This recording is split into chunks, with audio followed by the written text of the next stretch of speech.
പ്രീതികര സുഹൃത്തുക്കളെ, എല്ലാവർക്കും എന്റെയിലേക്ക് സ്വാഗതം. ഞാൻ രാജേഷ് സാർ. നമ്മള് ബ്രിട്ടീഷ് ഇന്ത്യയിലെ വൈസ്രോയിമാര് പഠിച്ചുകൊണ്ടിരിക്കുകയായിരുന്നു.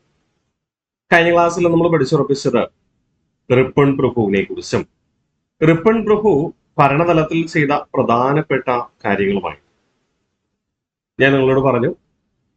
ബ്രിട്ടനിലെ ലേബർ പാർട്ടി അധികാരത്തിൽ വന്നപ്പോഴാണ് റിപ്പൺ പ്രഭു വന്നതെന്നും ബ്രിട്ടനിൽ ലിബറൽ പാർട്ടി അധികാരത്തിൽ വന്നപ്പോഴാണ് അദ്ദേഹത്തെ ഇംപീച്ച്മെന്റ് ചെയ്തത്. അപ്പൊ ലിബറൽ പാർട്ടി അധികാരത്തിൽ വന്ന സമയത്ത് ഇംപീച്ച്മെന്റ് ചെയ്തെങ്കിൽ അതിനുശേഷം ഇന്ത്യയിലേക്ക് വന്നത് ആരുടെ വക്താവായിരിക്കും? സ്വാഭാവികമായിട്ട് ലിബറൽ പാർട്ടിയുടെ വക്താവായിരിക്കും ഇന്ത്യയിൽ വൈസ്രോയി ആയി എത്തിച്ചേരുക.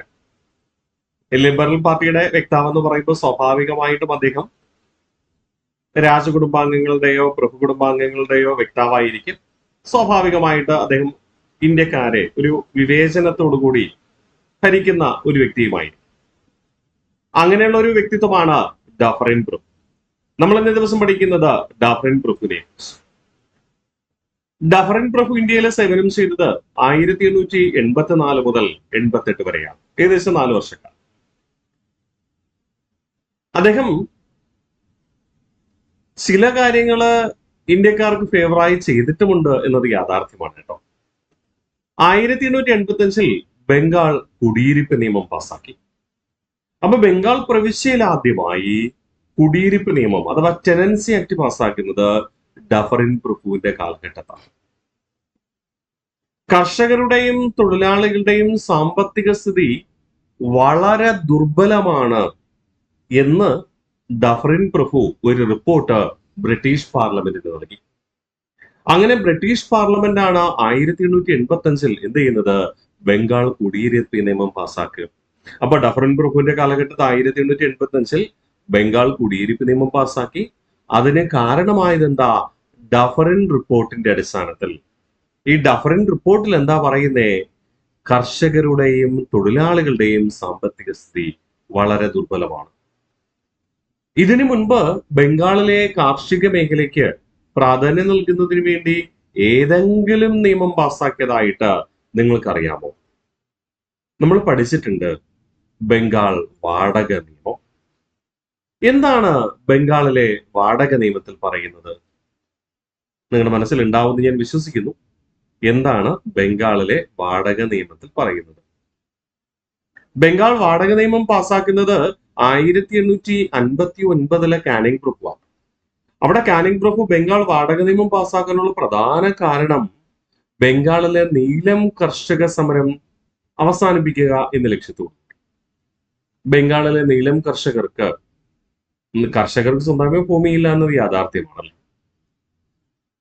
അവർക്ക് ഭൂമി നൽകിയിരുന്ന വാടകയ്ക്ക് അല്ലെങ്കിൽ പാട്ടത്തിന് ഭൂമി നൽകിയിരുന്ന ജന്മിമാര് അധിക കരം ഈടാക്കി അല്ലെങ്കിൽ അധിക വാടക ഈടാക്കി, തോന്നും പോലെ ഈടാക്കി. അതാണ് വാസ്തവം. അതായത് ഒരു ജന്മിക്ക് എന്താണോ തോന്നുന്നത്, അതായത് ഒരു സെമീൻദാർക്ക് എന്താണോ തോന്നുന്നത് അതനുസരിച്ച് എന്ത് ചെയ്തു? വാടക ഈടാക്കിക്കൊണ്ടിരുന്നു. അത് ഒന്ന് ക്രമീകരിച്ചത്, ഇന്ന ഭൂമിക്ക് ഇന്ന വാടക ഈടാക്കാൻ പാടുള്ളൂ, ഓക്കെ, ഇന്ന കൃഷി ചെയ്യുന്ന ഭൂമിക്ക് ഇത്ര വാടക ഈടാക്കാൻ പാടുള്ളൂ. വാടക എന്ന് പറയുമ്പോൾ പാട്ടം ഈടാക്കാൻ പാടുള്ളൂ എന്ന കൃത്യമായ നിയമം പാസ്സാക്കിയത് കാനിങ് പ്രഭു ആയിരുന്നു. അതാണ് പിന്നീട് നീലം കർഷക സമരം അവസാനിക്കാനുള്ള പ്രധാന കാരണമായി തീർന്നത്, അല്ലെ? അപ്പൊ ബംഗാളിലെ നീലം കർഷക സമരം നടന്നത് 1859 അത് അവസാനിപ്പിക്കുന്നതിന് വേണ്ടിയിട്ടായിരുന്നു കാനിങ് പ്രഭു ബംഗാൾ വാടക നിയമം പാസ്സാക്കിയത്. ഏത് വർഷം? 1859. അവിടെ വാടക ഇനത്തിൽ മാത്രം.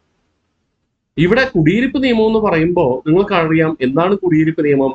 ഭൂപരിഷ്കരണവുമായി ബന്ധപ്പെട്ട് കുടിയാന് കൃഷിഭൂമിയുടെ മേൽ അധികാരം നൽകുന്നു. കുടിയാന് കൃഷിഭൂമിയുടെ അധികാരം വിട്ടു നൽകുന്നു. അപ്പൊ കൃഷി ചെയ്യുന്ന കർഷകനാണ്. പരമ്പരാഗതമായി കൃഷി ചെയ്തുകൊണ്ടിരിക്കുന്ന ഭൂമിയുടെ ഉടമസ്ഥ അവകാശം ആർക്ക് നൽകുകയാണ്? കർഷകൻ അല്ലെങ്കിൽ കുടികിടപ്പുകാരന് നൽകുകയാണ്. അതാണ് കുടിയിരിപ്പ് നിയമം. ബ്രിട്ടീഷ് ഇന്ത്യയിൽ ആദ്യമായി കുടിയിരിപ്പ് നിയമം പാസ്സാക്കിയത് എവിടെ എന്ന് ചോദിച്ചാൽ നമ്മൾ പറയും എവിടെയാണ്? പഞ്ചാബിലാണെന്ന് പറയും, അല്ലെ? കാരണം നമ്മൾ പഠിച്ചു പഞ്ചാബില് 1867 കുടിയിരിപ്പ് നിയമം പാസ്സാക്കി. അതോടൊപ്പം ഔദിലും കുടിയിരിപ്പ് നിയമം പാസ്സാക്കി. ആര്? John Lawrence.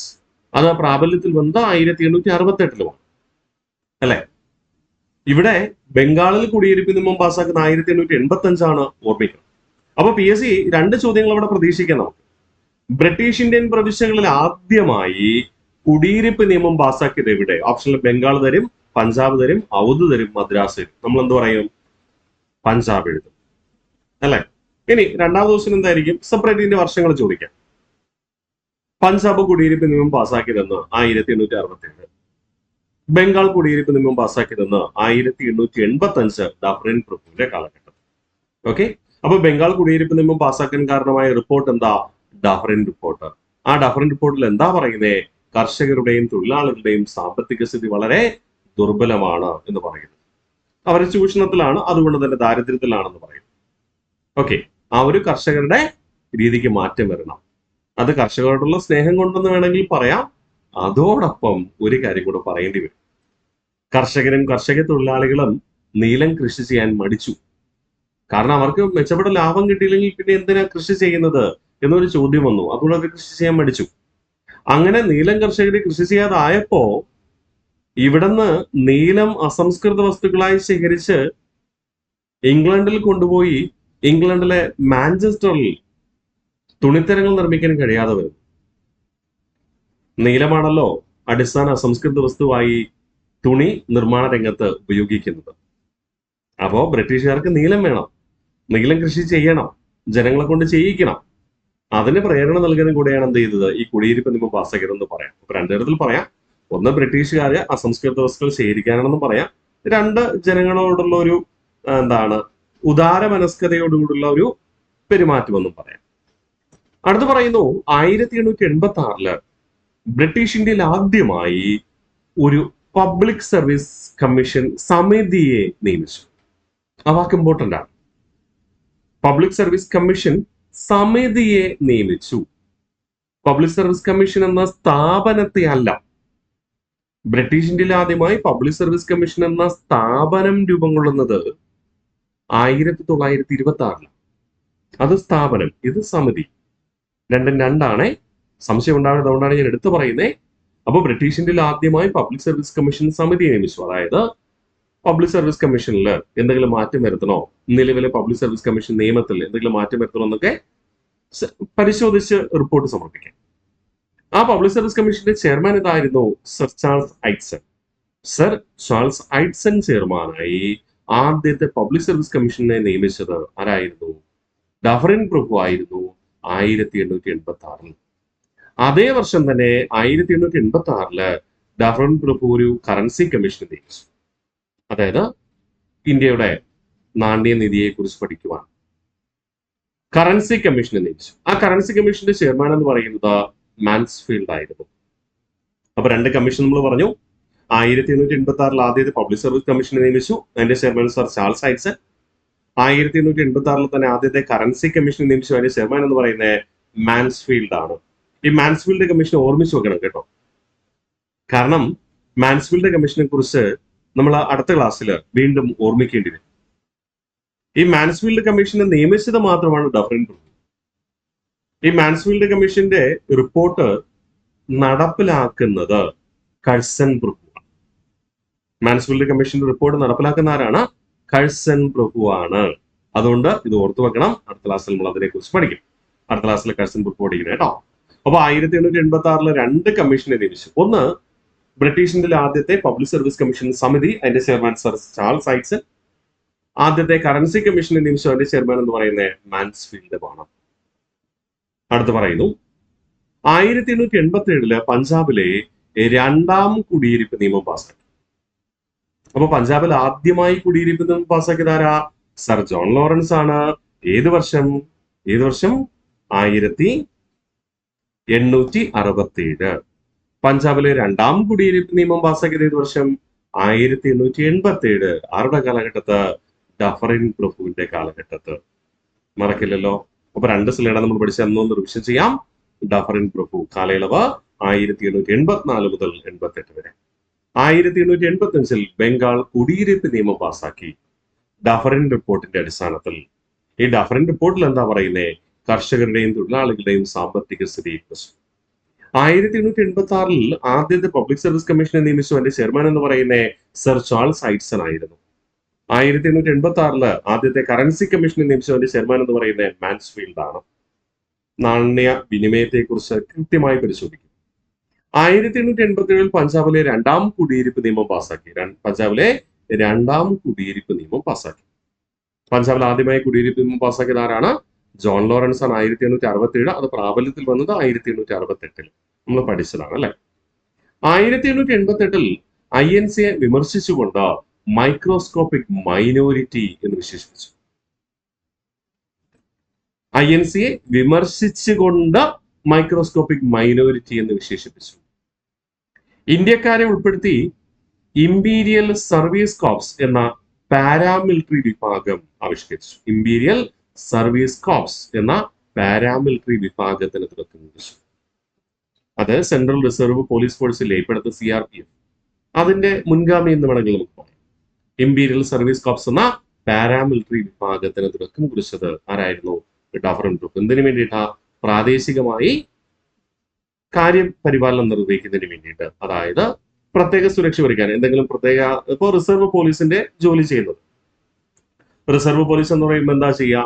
എവിടെയെങ്കിലും പ്രശ്നം ഉണ്ടാകുമ്പോൾ ആ പ്രശ്നബാധിത പ്രദേശത്തേക്ക് എന്ത് ചെയ്യുന്നു? ഈ സൈന്യത്തെ നിയോഗിക്കുന്നു. അത്തരം ഒരു റിസർവ് ഫോഴ്സ് ആയിരുന്നു എന്താ? ഇമ്പീരിയൽ സർവീസ് കോർപ്സ് എന്ന് പറയുക. കേന്ദ്ര സർക്കാരിന്റെ നിയന്ത്രണത്തിലുള്ള റിസർവ് പോലീസ് എന്ന് പറയും. ഓക്കെ. അപ്പൊ 1888 ഇന്ത്യൻ നാഷണൽ കോൺഗ്രസിനെ വിമർശിച്ചുകൊണ്ട് മൈക്രോസ്കോപ്പിക് മൈനോരിറ്റി എന്ന് വിശേഷിപ്പിച്ചത് ആരെന്ന് ചോദിച്ചാൽ ആരാണ്? ഡഫറിൻ ബ്രൂക്ക് ആണ്. നിങ്ങൾ ഇന്ത്യൻ നാഷണൽ കോൺഗ്രസ് നമ്മൾ പഠിച്ചിട്ടില്ല, ഇനി അങ്ങോട്ട് പോകുമ്പോൾ നമ്മൾ പഠിക്കും. ഇന്ത്യൻ നാഷണൽ കോൺഗ്രസ് പഠിക്കുമ്പോൾ നമ്മൾ കൃത്യമായി പഠിക്കുന്ന ഒരു കാര്യമുണ്ട്. ബ്രിട്ടീഷുകാരുടെ ആശയങ്ങൾ അല്ലെങ്കിൽ ബ്രിട്ടീഷുകാരുടെ കാഴ്ചപ്പാടുകൾ ഇന്ത്യക്കാരിൽ എത്തിക്കുന്നതിന് വേണ്ടി സമ്പന്നരായ ഇന്ത്യക്കാരെ ഉൾപ്പെടുത്തിക്കൊണ്ട് രൂപീകരിച്ച ഒരു സംഘടനയായിരുന്നു ഇന്ത്യൻ നാഷണൽ കോൺഗ്രസ്. അതുകൊണ്ട് തന്നെ ഈ സംഘടനയിൽ ആദ്യ കാലഘട്ടത്ത് അംഗങ്ങളായിരുന്നത് സമ്പന്നരായിരുന്നു, പത്രപ്രവർത്തകരായിരുന്നു, ബ്രിട്ടീഷുകാരുടെ ചൊൽപ്പടിക്ക് നിൽക്കുന്നവരായിരുന്നു എന്ന് പരാമർശിച്ചത് ലാല ലജ്പത് റോയ് ആയിരുന്നു. ലാല ലജ്പത് റോയ് ഇങ്ങനെ ഒരു പരാമർശം നടത്തുന്നത് 1906 കൽക്കട്ട സമ്മേളനത്തിൽ. എന്നിട്ട് ഇതിനെ ചുരുക്കി അദ്ദേഹം പറഞ്ഞു, ബ്രിട്ടീഷുകാരുടെ ആശയങ്ങൾ ഇന്ത്യക്കാരിൽ എത്തിക്കുന്നതിന് വേണ്ടിയിട്ട് ഡഫറിൻ പ്രഭുവിന്റെ ബുദ്ധിയിൽ ഉദിച്ച ആശയമാണെന്ത്? ഇന്ത്യൻ നാഷണൽ കോൺഗ്രസ്. അതുകൊണ്ട് തന്നെ ബ്രിട്ടീഷുകാരുടെ ആശയങ്ങൾ മാത്രമാണ് അവിടെ നടപ്പിലാക്കാൻ അവര് തീരുമാനിച്ചിരുന്നത്. അതുകൊണ്ടാണ് ഇന്ത്യൻ നാഷണൽ കോൺഗ്രസിന്റെ രൂപീകരണത്തെ 1906 കൽക്കട്ട സമ്മേളനത്തിൽ ലാല ലജ്പത് റോയ് എന്തെന്ന് വിശേഷിപ്പിച്ചത്? Safety valve theory. Indian national കോൺഗ്രസിന്റെ രൂപീകരണത്തെ സേഫ്റ്റി വാൽവ് തിയറി എന്ന് ആദ്യമായി വിശേഷിപ്പിച്ചത് ആരാണ്? ലാല ലജ്പത് റോയ് 1906.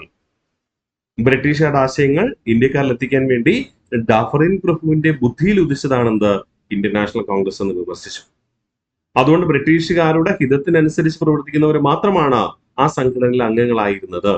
അതിലൊരു മാറ്റം വന്നത് 1905 ബംഗാൾ വിഭജനത്തോടു കൂടിയാണ്.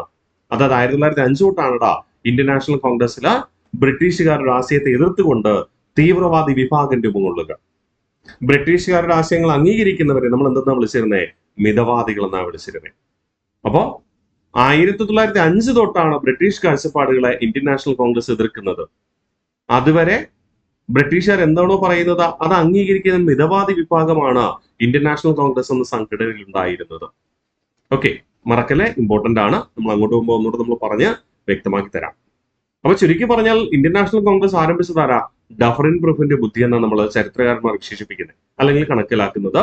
ഡഫറിൻ പ്രഭുവിന്റെ കാലഘട്ടത്താണ് എന്ത് രൂപീകരിച്ചത്? ഇന്ത്യൻ നാഷണൽ കോൺഗ്രസ് രൂപീകരിച്ചത്. എന്നിട്ടും ഇന്ത്യൻ നാഷണൽ കോൺഗ്രസിൽ അംഗങ്ങളില്ല. 1885 ആദ്യ സമ്മേളനത്തിൽ വന്നത് വരെ 72 പേരാണ്. രണ്ടാമത്തെ സമ്മേളനത്തിൽ വലിയ മെച്ചമൊന്നും ഉണ്ടായില്ല. മൂന്നാമത്തെ സമ്മേളനത്തിൽ വലിയ മെച്ചമൊന്നും ഉണ്ടായില്ല. അതുകൊണ്ടാണ് അദ്ദേഹം ഇന്ത്യൻ നാഷണൽ കോൺഗ്രസിനെ വിമർശിച്ചുകൊണ്ട് ഇതെന്ന് വിളിച്ചത് മൈക്രോസ്കോപ്പിക് മൈനോരിറ്റി എന്ന് വിളിച്ചത്. ഇന്ത്യൻ നാഷണൽ കോൺഗ്രസ് രൂപീകരിച്ചു, അതിൽ ഒരുപാട് അംഗങ്ങൾ ചേരുമെന്ന് വിചാരിച്ചു, പക്ഷേ അധികം ആരും ചേരുന്നില്ല എന്ന കാഴ്ചപ്പാടോടുകൂടി. ഈ 1888 മൈക്രോസ്കോപ്പിക് മൈനോറിറ്റി എന്ന് വിശേഷിപ്പിച്ചിട്ട് അദ്ദേഹം ഒരു കാര്യം കൂടെ ചെയ്തു. ഇന്ത്യൻ നാഷണൽ കോൺഗ്രസിന്റെ പ്രസിഡന്റ് ബ്രിട്ടീഷുകാരനെ നിയമിക്കുന്നു. ഓക്കെ, ആദ്യത്തെ ബ്രിട്ടീഷുകാരനായ INC പ്രസിഡന്റിനെ നിയമിക്കുകയാണ്. അതും ഇദ്ദേഹത്തിന്റെ കാഴ്ചപ്പാടിനോട് കൂടിയാണ് കേട്ടോ. ഇന്ത്യക്കാരെ ഇനി വിശ്വസിച്ചിട്ട് കാര്യമില്ല, ബ്രിട്ടീഷുകാർ നേരിട്ട് തന്നെ എന്ത് ചെയ്യണം, ഇതിൽ അംഗങ്ങളെ കൂട്ടണം എന്ന് പറഞ്ഞുകൊണ്ടാണ് 1888 INC ആദ്യമായി ഒരു വിദേശിയായ പ്രസിഡന്റിനെ നിയമിക്കുക. 1889 ആര് തന്നെയാണ്, വിദേശിയാണ് പ്രസിഡന്റ് കേട്ടോ. യെസ്, 1888 89 INC പ്രസിഡന്റ് വിദേശി ആയതുകൊണ്ടാണ് INC വീണ്ടും അവിടെ മറ്റൊരു വ്യക്തി വിമർശിക്കുന്നു, sir Syed Ahmad Khan. Okay, sir Syed Ahmad ഖാനും ബ്രിട്ടീഷുകാരെ എന്ത് ചെയ്യുന്നു, ഏകപക്ഷീയമായി അധികാരം ഏറ്റെടുക്കുന്നു. INCയുടെ അധികാരം ഏകപക്ഷീയമായി ബ്രിട്ടീഷുകാരുടെ കീഴിലേക്ക് പോകുന്നു എന്ന് ആരോപിച്ചുകൊണ്ടാണ് ഇന്ത്യൻ നാഷണൽ കോൺഗ്രസിന്റെ രൂപീകരണത്തിനെതിരായി 1888 sir Syed Ahmad Khan united Indian patriotic association എന്ന സംഘടന രൂപീകരിക്കുന്നത്. നമ്മൾ ഇന്ത്യൻ നവോത്ഥാനം പഠിക്കുമ്പോൾ നമ്മൾ പഠിക്കും കേട്ടോ. നമ്മൾ വൈസ്രോമാർ പഠിച്ചു തരുന്നതിന് ശേഷം റിവോൾട്ട് പഠിക്കും. അത് കഴിഞ്ഞിട്ട് നമ്മുടെ നവോത്ഥാന മേഖലയിലേക്ക് പോകും. അപ്പോൾ നമ്മൾ അദ്ദേഹത്തെ കുറിച്ച് പഠിക്കും. എങ്കിലും ഞാനന്ന് സൂചിപ്പിച്ചതാണ് 1888 എന്ന വർഷത്തിൽ. ഒരുപക്ഷെ നിങ്ങളൊന്ന് ചിന്തിച്ചേ, INC രൂപീകരിച്ച ആ വർഷം തന്നെ ഡഫറിൻ പ്രഭു അതിനെതിരായിരുന്നെങ്കിൽ അദ്ദേഹം 1885 ഇക്കാര്യം പറയേണ്ടത്. ഡഫറിൻ പ്രഭുവിന്റെ ബുദ്ധിയിൽ ഉദിച്ചതാണ് ഇന്ത്യക്കാരിലേക്ക് ബ്രിട്ടീഷ് ആശയങ്ങൾ എത്തിക്കാൻ വേണ്ടി ഒരു സംഘടന രൂപീകരിക്കണം. അങ്ങനെ INC രൂപീകരിച്ചു. പക്ഷെ INC രൂപീകരിച്ചിട്ടും ആൾക്കാർ ചേരാത്തത് കൊണ്ടാണ് 1888 അദ്ദേഹം എന്തെന്ന് വിളിച്ചേ INCയെ വിമർശിച്ചുകൊണ്ട് മൈക്രോസ്കോപ്പിക് മൈനോറിറ്റി എന്ന് വിശേഷിപ്പിക്കുക. ഇന്ത്യക്കാരെ ഉൾപ്പെടുത്തിക്കൊണ്ട് ഇമ്പീരിയൽ സർവീസ് കോർപ്സ് എന്ന പാരാമിലിറ്ററി വിഭാഗം രൂപീകരിച്ചതുമാര് തന്നെ ഡഫറിൻ പ്രഭു തന്നെ. ക്ലിയർ അല്ലേ? ഇനി അടുത്ത് പറയുന്നു, 1892 ഇന്ത്യൻ കൗൺസിൽ ആക്ട് നടപ്പിലാക്കിയത് ഡഫറിൻ പ്രഭുവിന്റെ ശുപാർശ പ്രകാരം. ഡഫറിൻ പ്രഭുവിന്റെ ശുപാർശ എന്താണ് എന്ന് നമുക്ക് അപ്പോൾ തോന്നും. എന്താ ശുപാർശ? പ്രവിശ്യകളിൽ തിരഞ്ഞെടുപ്പ് സംവിധാനങ്ങൾക്ക് തുടക്കം കുറിക്കാൻ നിർദ്ദേശിച്ചു. അപ്പൊ പ്രവിശ്യകളിൽ തിരഞ്ഞെടുപ്പ് സംവിധാനങ്ങൾക്ക് തുടക്കം കുറിക്കണമെന്ന് നിർദ്ദേശിച്ചത് ഡഫറിൻ പ്രഭുവാണ്. അത് പ്രകാരം പാസ്സാക്കപ്പെട്ട നിയമമാണെന്ത്? 1892 ഇന്ത്യൻ കൗൺസിൽ നിയമം. അപ്പൊ ഇന്ത്യൻ കൗൺസിൽ നിയമം 1892 നടപ്പിലാക്കിയത് ഡഫറിൻ പ്രഭുവിന്റെ ശുപാർശ പ്രകാരം. പക്ഷെ ആ സമയത്ത് ഡഫറിൻ പ്രഭു ഇന്ത്യയിലുണ്ടോ? ഇല്ല. 1880 അദ്ദേഹം അധികാരം ഇവിടുന്ന് പോയി അല്ലെ, ഭരണകാലഘട്ടം തീർന്ന് ഇവിടുന്ന് പോയി. 1892 ഇന്ത്യൻ കൗൺസിൽ ആക്ട് പാസ്സാക്കുന്നത്. അതിന് ശുപാർശ നൽകിയത് ആരാണ്? ഡഫറിൻ പ്രഭുവാണ്. 1892 ഇന്ത്യൻ കൗൺസിൽ നിയമപ്രകാരമാണ് പ്രവിശ്യകളിൽ തിരഞ്ഞെടുപ്പ് സംവിധാനത്തിന് തുടക്കം കുറിച്ചത്. ഓക്കെ അല്ലേ? അപ്പോ ഡഫറിൻ പ്രഭു എന്ന് പറയുന്ന ഭരണാധികാരിയുടെ വിവരങ്ങൾ നമ്മളിവിടെ പൂർത്തീകരിച്ചു കഴിഞ്ഞു. ഓക്കെ, അപ്പൊ ഡഫറിൻ പ്രഭു പൂർണ്ണമായിട്ടൊന്ന് റിവിഷൻ ചെയ്തിട്ട് അടുത്ത വൈസ്രോയിലേക്ക് നമുക്ക് പോകാം. ഡഫറിൻ പ്രഭു കാലയളവ് 1884 മുതൽ 1888 വരെ. 1885 ബംഗാൾ കുടിയിരിപ്പ് നിയമം പാസാക്കി ഡഫറിൻ റിപ്പോർട്ടിന്റെ അടിസ്ഥാനത്തിൽ. എന്താണ് ഡഫറിൻ റിപ്പോർട്ടിൽ ഉണ്ടായിരുന്നത്? കർഷകരുടെയും തൊഴിലാളികളുടെയും സാമ്പത്തിക സ്ഥിതി.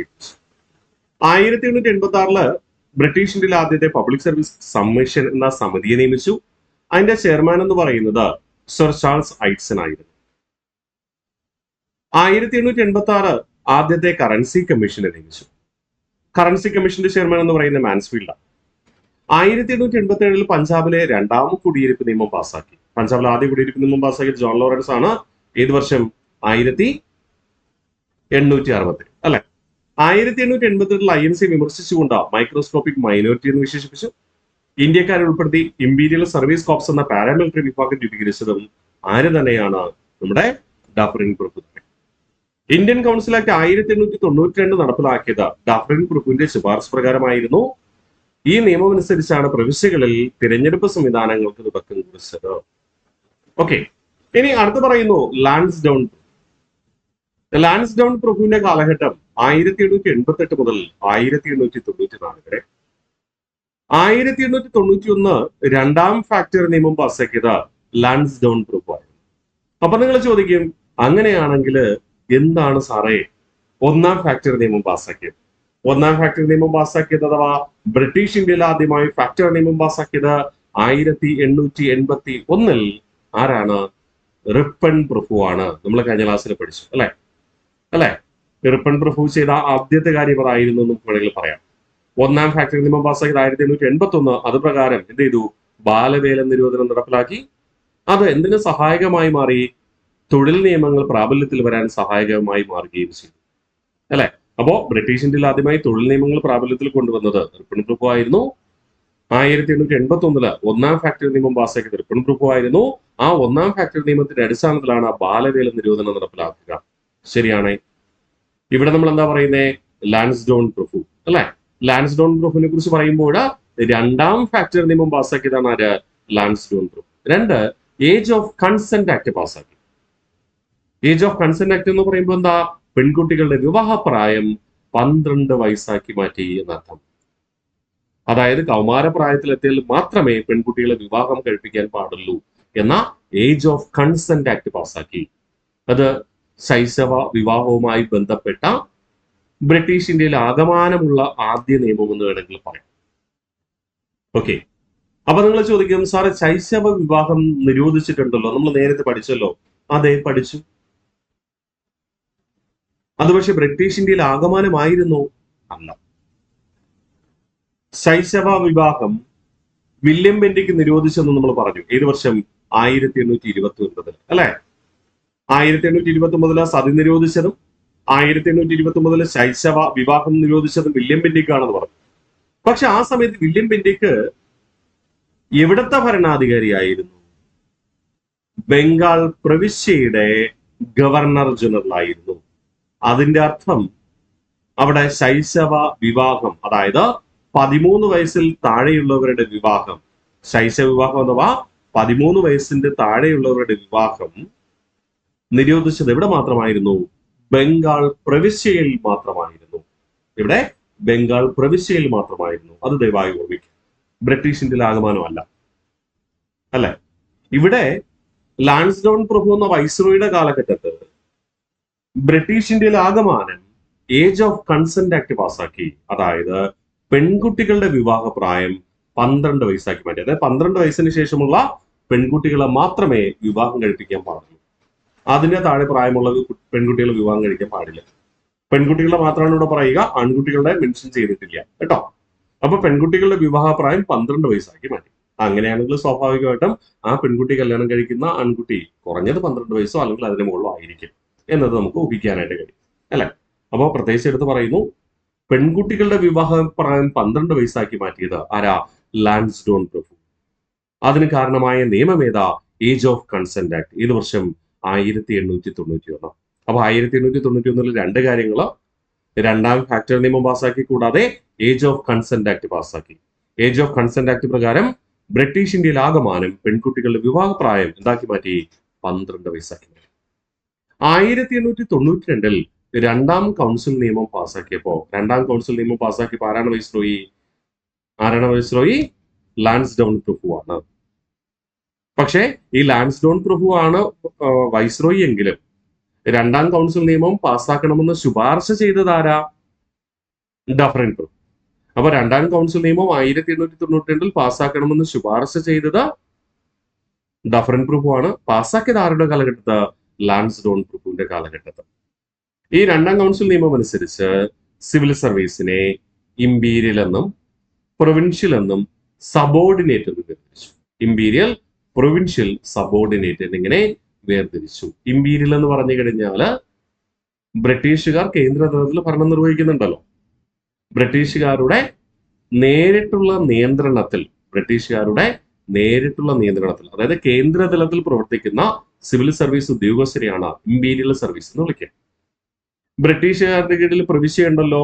പ്രവിശ്യയിലെ അധികാര വികേന്ദ്രീകരണത്തിന്റെ ഫലമായി പ്രവിശ്യയിലെ പ്രത്യേകിച്ച് ഭരണം ആരംഭിച്ചില്ലേ? 1861 ഒന്നാം കൗൺസിൽ നിയമം അനുസരിച്ച്. 1861 കാനിങ് പ്രഭുവിന്റെ കാലഘട്ടത്ത് ഒന്നാം കൗൺസിൽ നിയമം അനുസരിച്ച് പ്രവിശ്യകളിൽ പ്രത്യേക ഭരണ സംവിധാനത്തിന് അഥവാ വകുപ്പുകൾക്ക് തുടക്കം കുറിച്ചു എന്ന് നമ്മൾ പറഞ്ഞു അല്ലെ? പോർട്ട്ഫോളിയോ സമ്പ്രദായം ആരംഭിച്ചു എന്ന് പറഞ്ഞു. അത് പ്രവിശ്യകളിൽ ഭരണം ആരംഭിച്ചു അല്ലെ? ആ പ്രവിശ്യകളിൽ ഭരണം നടത്തുന്ന ഉദ്യോഗസ്ഥൻ അല്ലെങ്കിൽ സിവിൽ സർവീസ് ഉദ്യോഗസ്ഥരെ പ്രൊവിൻഷ്യൽ സർവീസ് എന്ന് വിളിച്ചു.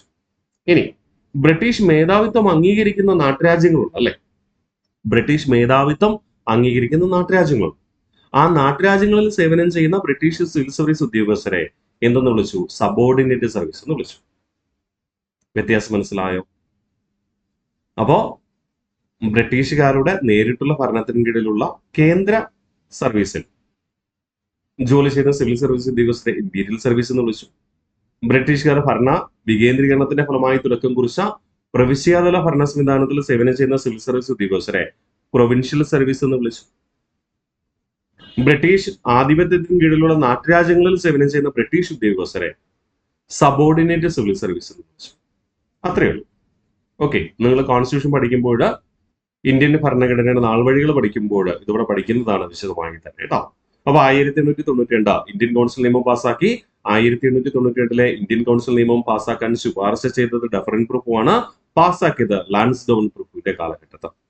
ഈ നിയമം അനുസരിച്ച് സിവിൽ സർവീസിനെ ഇമ്പീരിയൽ എന്നും പ്രൊവിൻഷ്യൽ എന്നും സബോർഡിനേറ്റ് എന്നും വേർതിരിച്ചു. 1892 ഇന്ത്യയുടെയും അഫ്ഗാനിസ്ഥാന്റെയും അതിർത്തി നിർണയ കമ്മീഷനെ നിയമിച്ചു. അതിർത്തി നിർണയ കമ്മീഷന്റെ ചെയർമാൻ എന്ന് പറയുന്നത് മോർട്ടിമർ ഡ്യൂറന്റ് ആണ്. 1892 ഇന്ത്യയുടെയും അഫ്ഗാനിസ്ഥാന്റെയും അതിർത്തി നിർണയ കമ്മീഷനെ നിയമിച്ചു. ആ അതിർത്തി നിർണയ കമ്മീഷന്റെ ചെയർമാൻ ആരാണ്? Mortimer Durand. അങ്ങനെയാണെങ്കിൽ ഇന്ത്യയും അഫ്ഗാനിസ്ഥാനും തമ്മിലുള്ള അതിർത്തി എന്തുപേരിൽ അറിയപ്പെടും? Durand line എന്നറിയപ്പെടും. ശരിയല്ലേ? അതെ, നമ്മൾ പഠിക്കുന്നതാണ് അല്ലെ. ഇന്ത്യയുടെയും അഫ്ഗാനിസ്ഥാന്റെയും അതിർത്തി രേഖ എന്തുപേരിൽ അറിയപ്പെടുന്നു? ഡ്യൂറന്റ് രേഖ എന്നറിയപ്പെടുന്നു. ആ സമയത്ത് ഇന്ത്യ പാകിസ്ഥാനിൽ നിന്ന് വിഭജിക്കപ്പെട്ടിട്ടുണ്ടോ? ഇല്ല. പിന്നീട് ഇന്ത്യ എന്നും പാകിസ്ഥാനും രണ്ടായി വിഭജിക്കപ്പെട്ടു അല്ലെ, 1947 അല്ലെ. അപ്പൊ അതിനുശേഷം അതിനു മുമ്പ് വരെ ഇന്ത്യയുടെ ഭാഗമായിരുന്ന ചില പ്രദേശങ്ങളാണ് അഫ്ഗാനിസ്ഥാനായിട്ട് മാറിയത്. ഇന്ത്യയുടെ ഭാഗമായിരുന്ന ചില പ്രദേശങ്ങൾ പാകിസ്ഥാനായിട്ട് മാറിയത്. ആ പാകിസ്ഥാന്റെയും അഫ്ഗാനിസ്ഥാന്റെയും അതിർത്തി എന്ത് തന്നെ? ഡ്യൂറന്റ് ലൈൻ തന്നെ. അപ്പൊ ഡ്യൂറന്റ് ലൈൻ നമ്മൾ പഠിക്കുമ്പോൾ ഇങ്ങനെ പറയാറുണ്ട്: ഇന്ത്യയുടെയും അഫ്ഗാനിസ്ഥാന്റെയും അതിർത്തിയും പാകിസ്ഥാന്റെയും അഫ്ഗാനിസ്ഥാന്റെയും അതിർത്തി അറിയപ്പെടുന്നത് ഡ്യൂറന്റ് ലൈൻ എന്ന് തന്നെ. അപ്പൊ ഇന്ത്യയുടെ അഫ്ഗാനിസ്ഥാന്റെയും അതിർത്തിയും പാകിസ്ഥാന്റെയും അഫ്ഗാനിസ്ഥാന്റെയും അതിർത്തിയും പൊതുവായി അറിയപ്പെടുന്നത് ഡ്യൂറന്റ് ലൈൻ എന്നാണ്. ആ അതിർത്തി നിർണയിച്ചതെന്നാണ് 1892 ആരുടെ കാലഘട്ടത്ത്? ലാൻസ്ഡൌൺ പ്രഭുവിന്റെ കാലഘട്ടത്ത് അതിർത്തി പുനർനിർണയിച്ചത് ആരായിരുന്നു? മോർട്ടിമർ ഡ്യൂറന്റുമായിരുന്നു. ഓക്കെ അല്ലേ? ഒന്നുകൂടെ നമുക്ക് റിവിഷൻ ചെയ്യാൻ സ്ലൈഡ്. 1892 രണ്ടാം കൗൺസിൽ നിയമം പാസാക്കി. സിവിൽ സർവീസിനെ ഇമ്പീരിയൽ എന്നും പ്രൊവിൻഷ്യൽ എന്നും സബോർഡിനേറ്റ് എന്നും വേർതിരിച്ചു. 1892 ഇന്ത്യയുടെ അഫ്ഗാനിസ്ഥാന്റെ അതിർത്തി നിർണയ കമ്മീഷനെ നിയമിച്ചു. അതിന്റെ ചെയർമാൻ എന്ന് പറയുന്നത് മോർട്ടിമർ ഡ്യൂറന്റ് ആണ്. അതുകൊണ്ട് നിലവിൽ ഇന്ത്യയുടെയും അഫ്ഗാനിസ്ഥാന്റെയും കൂടാതെ പാകിസ്ഥാന്റെയും അഫ്ഗാനിസ്ഥാന്റെയും അതിർത്തി പൊതുവായി അറിയപ്പെടുന്നത് ഡ്യൂറന്റ് ലൈൻ എന്നതാണ്. അപ്പൊ നമ്മള് ലാൻസ്ഡൌൺ പ്രൂഫിനെ കുറിച്ച് 2 സ്ലൈഡാണ് പഠിച്ചത്. കഴിഞ്ഞു ലാൻസ്ഡൌൺ പ്രൂഫ്. ഒന്നുകൂടെ റിവിഷൻ ചെയ്ത് അവസാനിപ്പിക്കാം. ലാൻസ്ഡൌൺ പ്രൂഫിന്റെ കാലയളവ് 1884 മുതൽ 1894 വരെ, ഏകദേശം 6 വർഷക്കാലം. 1891 രണ്ടാം ഫാക്ടറി നിയമം പാസ്സാക്കി. ഒന്നാം ഫാക്ടറി നിയമം പാസ്സാക്കി റിപ്പൺ പ്രൂഫാണ് 1881 എന്ന കാര്യം ഓർമ്മിക്കും. ഏജ് ഓഫ് കൺസെന്റ് ആക്ട് പാസ്സാക്കിയത് ലാൻസ്ഡൌൺ പ്രൂഫാണ്. പെൺകുട്ടികളുടെ വിവാഹപ്രായം 12 വയസ്സാക്കി മാറ്റി. 1892 രണ്ടാം കൗൺസിൽ നിയമം പാസാക്കി. സിവിൽ സർവീസിനെ ഇമ്പീരിയൽ എന്നും പ്രൊവിൻഷ്യൽ എന്നും സബോർഡിനേറ്റ് എന്നും വേർതിരിച്ചു. 1892 ഇന്ത്യയുടെയും അഫ്ഗാനിസ്ഥാന്റെയും അതിർത്തി നിർണയ കമ്മീഷനെ നിയമിച്ചു. അതിന്റെ ചെയർമാൻ എന്ന് പറയുന്നത് മോർട്ടിമർ ഡ്യൂറന്റ് ആണ്. ഓക്കെ അല്ലേ? അടുത്ത നമ്മൾ പറയുന്നു എൽജിൻ സെക്കൻഡ്. എൽജിൻ സെക്കൻഡിനെ കുറിച്ച് അങ്ങനെ പെട്ടെന്ന് നിങ്ങൾക്ക് പറഞ്ഞു കഴിഞ്ഞാൽ ചിലപ്പോൾ ഓർമ്മ ഓടണമെന്നില്ല. പക്ഷേ ദേശീയ പ്രസ്ഥാനത്തിൽ വളരെ പ്രാധാന്യമുണ്ട് Elgin second.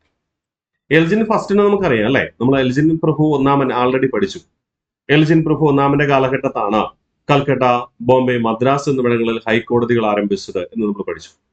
Indian high court act പാസ്സാക്കിയത് 1861 കാനിങ് പ്രഭുവിന്റെ കാലഘട്ടത്തായിരുന്നെങ്കിലും കൽക്കട്ട, ബോംബെ, മദ്രാസ് എന്നിവിടങ്ങളിൽ ഹൈക്കോടതികൾ ആരംഭിച്ചത് 1862 എൽജിൻ പ്രഭുവിന്റെ കാലഘട്ടത്താണ്. എൽജിൻ പ്രഭു ഒന്നാമന്റെ കാലഘട്ടത്താണ്.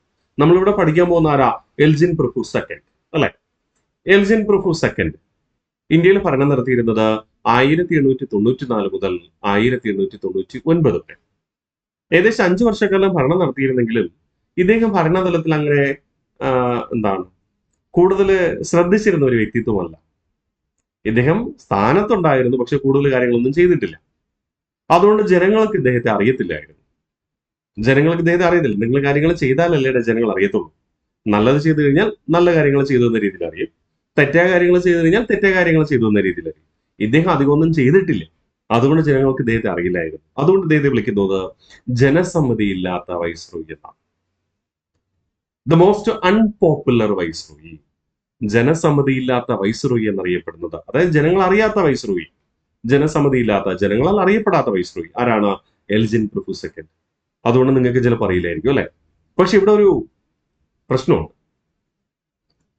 ജനസമ്മതിയില്ലാത്ത വൈസ്രോയി എന്നറിയപ്പെടുന്നത് ആര് എന്ന് ചോദിച്ചിട്ട് PSC ഫസ്റ്റ് ഓപ്ഷനിൽ ആരുടെ പേര് തരും? ലിട്ടൺ പ്രഭുവിന്റെ പേര് തരും. അപ്പൊ നമ്മൾ എന്ത് ചെയ്യും? ശരിയായിരിക്കും, അദ്ദേഹം നമുക്ക് വേണ്ടി കുറെ പണി തന്ന ആളാണ് എന്ന് പറഞ്ഞുകൊണ്ട് എന്ത് ചെയ്യും? ലിട്ടൺ എഴുതാൻ ചാൻസ് ഉണ്ട് അല്ലേ? മറക്കരുത്. ഇനി അതുമല്ല, മറ്റൊരു കാരണം കൂടെ ഉണ്ട്. ലിട്ടൺ പ്രഭു ചെയ്ത കാര്യങ്ങളൊക്കെ തിരുത്തി വെച്ച ആളാണ് ആര്? റിപ്പൺ പ്രഭു. ആ റിപ്പൺ പ്രഭുവാണ് എന്ത് പേരിലറിയപ്പെടുക? ദ മോസ്റ്റ് പോപ്പുലർ വൈസ്രോയി, ജനകീയനായ വൈസ്രോയി എന്നറിയപ്പെടുക. ജനകീയൻ, ജനങ്ങളാൽ അറിയപ്പെട്ട, ജനങ്ങൾക്ക് വേണ്ടി പ്രവർത്തിച്ച ജനകീയനായ വൈസ്രോയി, മോസ്റ്റ് പോപ്പുലർ വൈസ്രോയി. ഇവിടെ എൽജിൻ പ്രഭു സെക്കൻഡ് എന്ന പേരിൽ അറിയപ്പെടുന്നത് ദ മോസ്റ്റ് അൺപോപ്പുലർ വൈസ്രോയി, ജനസമ്മതി ഇല്ലാത്ത വൈസ്രോയി. അപ്പൊ ജനസമ്മതനായ വൈസ്രോയി റിപ്പൺ പ്രഭുവും ജനസമ്മതി ഇല്ലാത്തത് എൽജിൻ സെക്കൻഡുമാണെന്ന് ഓർമ്മിക്കാം. 1897 എൽജിൻ പ്രഭുവിന്റെ കാലഘട്ടത്ത് രാജസ്ഥാന് വേണ്ടി ക്ഷാമ കമ്മീഷനെ നിയമിച്ചു. രാജസ്ഥാൻ ക്ഷാമ കമ്മീഷന്റെ അധ്യക്ഷൻ എന്ന് പറയുന്നത് ല്യാൾ ആയിരുന്നു. PSC സ്ഥിരം ചോദിക്കുന്ന ചോദ്യമാണ്.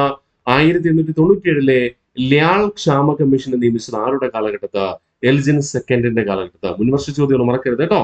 1897 ല്യാൾ ക്ഷാമ കമ്മീഷനെ നിയമിച്ചത് ആര്? Elgin second. ഏത് ഭൂപ്രദേശത്തിന് വേണ്ടി? രാജസ്ഥാൻ ഭൂപ്രദേശത്തിന് വേണ്ടി അല്ലെ. അപ്പൊ നമ്മള് ഇത് മൂന്നാമത്തെ ക്ഷാമ കമ്മീഷനാണ് ഇപ്പൊ പഠിക്കണേ. 1866 ഒരു ക്ഷാമ കമ്മീഷനെ നിയമിച്ചു ജോൺ ലോറൻസ്. അതിന്റെ അധ്യക്ഷൻ ആരാ? ഹെൻറി ക്യാമ്പൽ ആയിരുന്നു. ഹെൻറി ക്യാമ്പൽ ക്ഷാമ കമ്മീഷനെ നിയമിച്ചത് 1866 ഹെൻറി ക്യാമ്പൽ ക്ഷാമ കമ്മീഷനെ നിയമിച്ചത് ആരായിരുന്നു? ജോൺ ലോറൻസ് ആയിരുന്നു അല്ലെ. 1879 റിച്ചാർഡ് സ്റ്റാർക്കി ക്ഷാമ കമ്മീഷനെ നിയമിച്ചത് ആരായിരുന്നു? ലിട്ടൺ പ്രഭു ആയിരുന്നു. 1879 റിച്ചാർഡ് സ്റ്റാർക്കി ക്ഷാമ കമ്മീഷനെ നിയമിച്ചത് ആരായിരുന്നു? ലിട്ടൺ പ്രഭു ആയിരുന്നു. മറക്കരുത്. ഇവിടെ 1897 രാജസ്ഥാന് വേണ്ടി ല്യാൾ ക്ഷാമ കമ്മീഷനെ നിയമിച്ചത് ആരായിരുന്നു? എൽജിൻ സെക്കൻഡ് ആയിരുന്നു. എൽജിൻ സെക്കൻഡ് ആണ്. ഓക്കെ അല്ലേ? ഇനി അടുത്ത് പറയുന്നത് ശ്രദ്ധിച്ച് കേൾക്കണം കേട്ടോ. ഇന്ത്യൻ നാഷണൽ കോൺഗ്രസ് നമ്മൾ പഠിച്ചില്ല എങ്കിലും ഇന്ത്യൻ നാഷണൽ കോൺഗ്രസിനെ കുറിച്ച് കുറച്ച് കാര്യങ്ങൾ നിങ്ങൾക്ക് അറിയാമായിരിക്കാം. ഇന്ത്യൻ നാഷണൽ കോൺഗ്രസിന്റെ രൂപീകരണ ചർച്ചകൾ നടക്കുന്നത് 1884. എന്നിട്ട് ഔദ്യോഗികമായിട്ട് ഇന്ത്യൻ നാഷണൽ കോൺഗ്രസ് എന്ന സംഘടന പ്രാബല്യത്തിൽ കൊണ്ടുവരാൻ വേണ്ടി ഒരു സമ്മേളനമൊക്കെ വിളിച്ച് കൂട്ടാൻ തീരുമാനിച്ചു. ആദ്യ സമ്മേളനം നടത്താൻ നിശ്ചയിച്ചത് മഹാരാഷ്ട്രയിലെ പൂനെയിലായിരുന്നു അല്ലെ. പൂനെയിലാണ് സമ്മേളനം വിളിച്ചു കൂട്ടാൻ തീരുമാനിച്ചത്. പൂനെയിൽ സമ്മേളനം നടക്കാത്തതിന് കാരണം എന്താ? അവിടെ പ്ലേഗ് രോഗം വന്നു. അതുകൊണ്ട് സമ്മേളനം നടന്നില്ല. ആ സമയത്ത് പ്ലേഗിനൊന്നും മരുന്നൊന്നും ഇല്ലാന്നേ. അതുകൊണ്ട് അവിടെ എന്ത് ചെയ്തില്ല? പൂനെയില് സമ്മേളനം നടത്താൻ തീരുമാനിച്ചെങ്കിലും നടത്തിയില്ല. പിന്നീട് ബോംബെയിൽ വെച്ചാണ് 1885 ഡിസംബർ 28 സമ്മേളനം നടത്തിയത് എന്ന് നിങ്ങൾക്ക് അറിയാം. അതുമായി ബന്ധപ്പെട്ട ഒരു ഫാക്റ്റാണ് അടുത്ത് പഠിക്കുന്നത്. 1897 പൂനെ പ്ലാഗ് കമ്മീഷനെ നിയമിച്ചു. അപ്പൊ പൂനെയിൽ പ്ലാഗ് എന്നാ തുടങ്ങിയേ? 1885. പൂനെയിൽ 1885 പ്ലാഗ് തുടങ്ങി. ശരിയല്ലേ?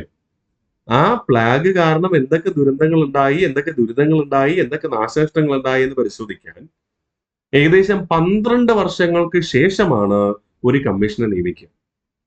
1897 പൂനെയിൽ പ്ലാഗ് കമ്മീഷൻ നിയമിച്ചു.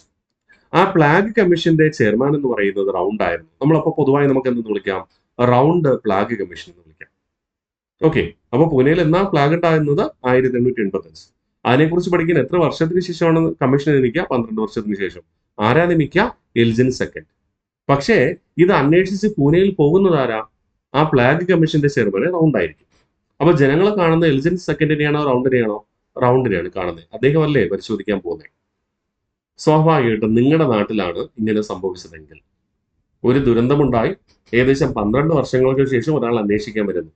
ആ ഉദ്യോഗസ്ഥരെ നിങ്ങൾ എന്ത് ചെയ്യും? ഉദാരമായി സൽക്കരിക്കുമോ അതോ അയാൾക്കെതിരെ ദേഷ്യപ്പെടുമോ? പ്രതിഷേധം ഉണ്ടാക്കും. ശരിയല്ലേ? അവിടെയും പ്രതിഷേധമുണ്ടായി. പ്രതിഷേധമുണ്ടായപ്പോ രണ്ട് സഹോദരന്മാര് റൗണ്ടിനെ കൊലപ്പെടുത്തി. രണ്ടുപേര് സഹോദരന്മാരാണ്, അവര് റൗണ്ടിനെ കൊലപ്പെടുത്തി. റൗണ്ടിനെ കൊലപ്പെടുത്തിയത് ചബേഗാർ സഹോദരന്മാർ എന്നറിയപ്പെടുന്ന രണ്ടുപേരാണ്. ആരായി ചബേഗാർ സഹോദരന്മാര്?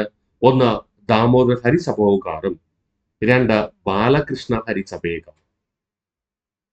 ഓക്കെ, ഒരാളുടെ പേര് ദാമോദർ ഹരി ചബേഗാർ, രണ്ടാമത്തെ ആളുടെ പേര് ബാലകൃഷ്ണ ഹരി ചബേഗാർ. അതുകൊണ്ട് അവരെ പൊതുവായി നമ്മൾ എന്തെന്ന് വിളിച്ചു?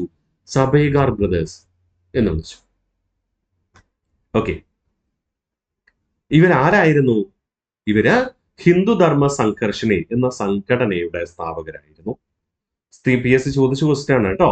ഹിന്ദുധർമ്മ സംഘർഷണി സ്ഥാപിച്ചത് ആര്? ചബേഗാർ സഹോദരന്മാർ എന്നാണ് ആൻസർ.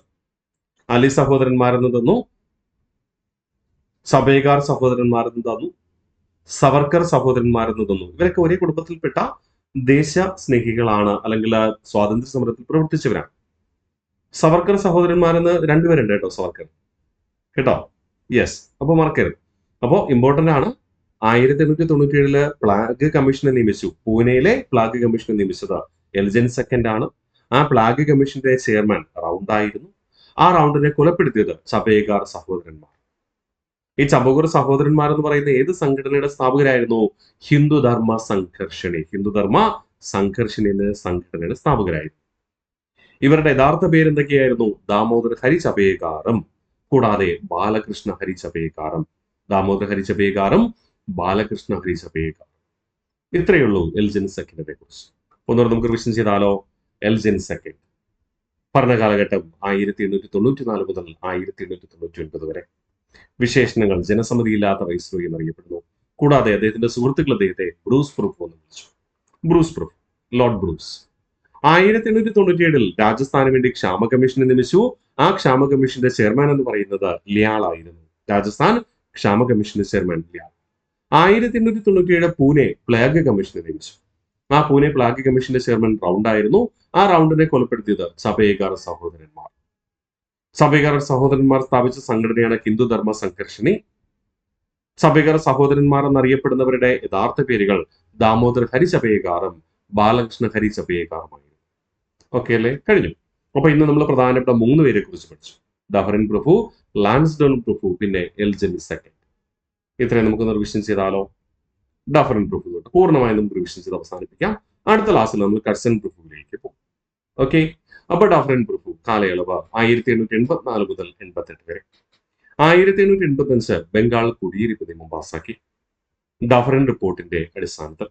ഈ ഡഫറിൻ റിപ്പോർട്ടിൽ കർഷകരുടെയും തൊഴിലാളികളുടെയും സാമ്പത്തിക സ്ഥിതിയെക്കുറിച്ചാണ് വിവരണം നൽകിയിരിക്കുന്നത്. 1886 2 കമ്മീഷൻ നിയമിച്ചു. ഒന്ന് ആദ്യത്തെ പബ്ലിക് സർവീസ് കമ്മീഷൻ, അതിന്റെ ചെയർമാൻ എന്ന് പറയുന്നത് സർ ചാൾസ് ഹൈഡ്സൺ. അതൊരു സമിതി ആയിരുന്നു എന്ന് പ്രത്യേകിച്ച് ഓർമ്മിപ്പിക്കുന്നു. യൂണിയൻ പബ്ലിക് സർവീസ് കമ്മീഷൻ രൂപീകരിക്കുന്ന 1926 അത് ഒരു സ്ഥാപനമാണ്, എന്നാൽ ഇതൊരു സമിതി മാത്രം.